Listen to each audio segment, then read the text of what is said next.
আসসালামু আলাইকুম রহমতুল্লাহ। আজকে একটা টক শো দেখছিলাম।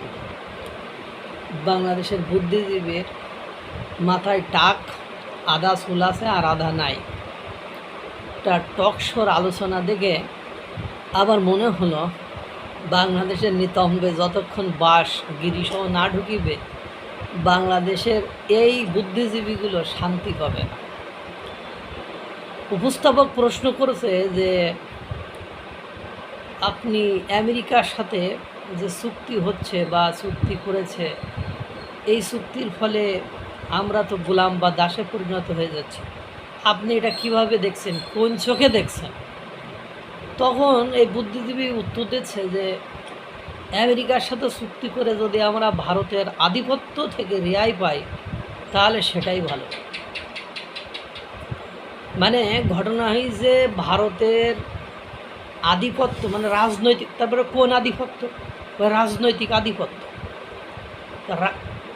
ভারতের রাজনৈতিক আধিপত্য থেকে রক্ষা পেতে এই বুদ্ধিজীবীরা, এই দেশপ্রেমিকরা আমেরিকার গোলাম বা দাসে পরিণত হতে প্রস্তুত।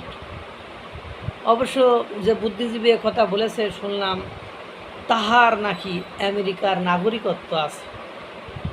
কত সুন্দর একটা কথা, যে ভারতের আধিপত্য থেকে রক্ষা পেতে আমেরিকার গোলামি বা দাসত্ব বা অ্যালাইন, ওইভাবে গোলামি বা দাসত্ব মানে অ্যালাইন হতে যে চুক্তি হয়েছে। বিশ্বের সব দেশই কোনো না কোনোভাবে তো চুক্তি করে। তো কই হাসিনা তো এই সকল চুক্তি করেনি, না করেও তো দেশ পরিচালনা করেছে। ভালো করুক আর খারাপ করুক, অন্ততপক্ষে দাসে পরিণত করে যায়নি তো। অন্ততপক্ষে তেল কেনার জন্য ওই আমেরিকা কখন অনুমতি দেবে এই জন্য তো অপেক্ষা করতে হয় নাই। এখন বলছে ভারতের আধিপত্য। এখন ভারতের আধিপত্যগুলো কোন দিকে সেটা কিন্তু কখনো দেখাইতে পারবো না, সেটা কিন্তু কখনো বলতে পারবে না। বলবে যে ওই জল চুক্তি। আরে ভাই, তোর জমি যদি উপরে হয়, তুই তোর নিজের প্রয়োজন না মেটায় আর একজনের জল দিবি? পৃথিবীর ইতিহাসে এরকম ঘটনা কি কখনো ঘটেছে? এখন দেখেন এদের চিন্তা ভাবনা কয়, আমেরিকার সাথে যদি আমরা অ্যালাইন বা বন্ধু হই, আমেরিকার সাথে যদি আমরা লেনদেন করি, ব্যবসা বাণিজ্য করি, তাতে করে যদি আমরা প্রতিবেশী ভারতের আধিপত্য থেকে রক্ষা পাই, অসুবিধা কোথায়? ভারত আধিপত্যটা দেখাইলো কোথায়? ভারত তোর কোন জায়গায় গোলাম বানাইলো, কোন জায়গায় ক্ষতি করলো, সে সেক্টরগুলো দেখানোর আগে ভাই ওই সেম চিন্তা করে পাকিস্তান আজ দেউলিয়া। পাকিস্তান সম্পর্কে যারা পড়াশোনা করে না তাদের আমার কিছু বলার নেই।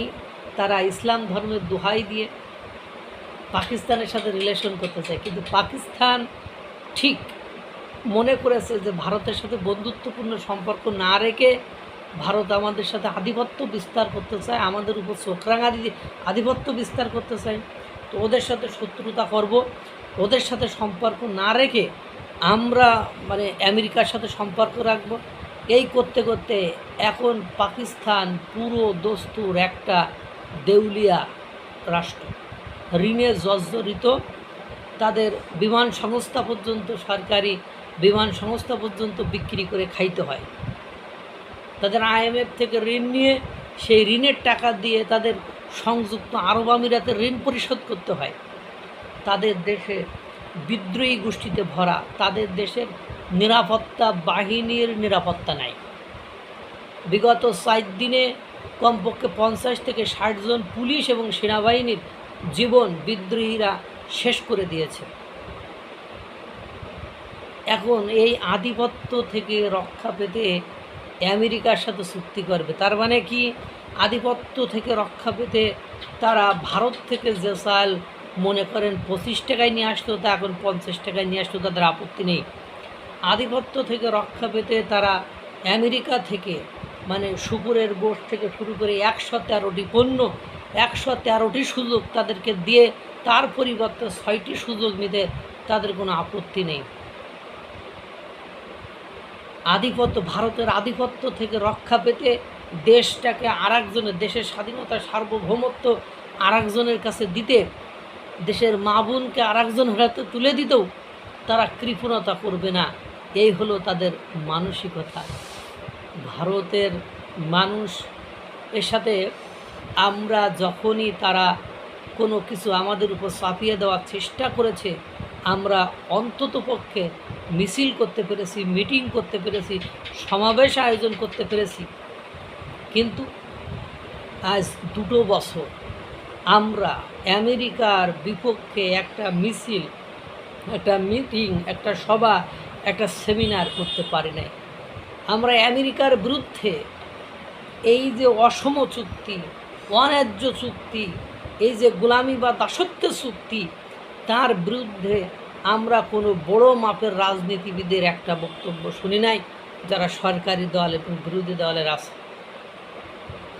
কত বড় হতভাগ্য হলে এই সকল বুদ্ধিজীবীদের এই সকল বক্তব্য আমাদেরকে হজম করতে হয়। স্রেফ আপনারা একটু বোঝার চেষ্টা করুন। তার মানে এদের মানসিকতা আল্লাহ কিভাবে তৈরি করে দিয়েছে যে ভারতের আধিপত্য থেকে রক্ষা পেতে তারা আমেরিকার হাতে দেশকে ছেড়ে দিতেও তাদের বুক কাঁপবে না, তাদেরও খারাপ লাগবে না। এই হলো অবস্থা। তার মানে ধরে নেন দেশের ড্যাশ মারা শেষ। এখন যেটুকু দেখছেন ওইটুকু, এখন যেটুকু যায় ঠেলে ঠুলে যেটুকু যায়, আর আমেরিকা তার স্বার্থ হাসলের জন্য কি করে আরও দেখতে থাকুন। এবং আমেরিকা যে কি করবে আর যে শর্ত তারা দিয়ে চুক্তি করে নিয়েছে, ওখান থেকে আদতও আর বের হতে পারবে কি না সেটাও কিন্তু আলোচনার বিষয়। আল্লাহ তাআলা সকলকে ভালো রাখুক, সুস্থ রাখুক। আসসালামু আলাইকুম ওয়া রাহমাতুল্লাহ।